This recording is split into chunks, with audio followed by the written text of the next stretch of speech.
Puso padayong nagkakusog ang bagyo nga gibantayan karon sa Pacific Ocean. Apan ubos gihapon ang tsansa nga musud kini sa Philippine Area of Responsibility.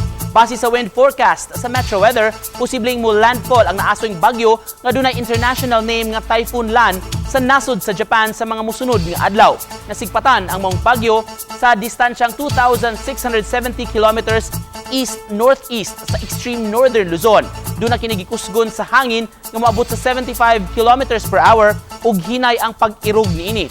Hinuon wala ray direktang epekto sa nasod ang maong bagyo apan makasinati gihapon kita og mga pag-uwan mugna sa localized thunderstorm ug sa hanging habagat. Aduna gihapon nabantayan nga ring cloud cluster sa sidlakang bahin sa Mindanao apan ubos ang tsansa nga mamahimo kining usa ka bagyo.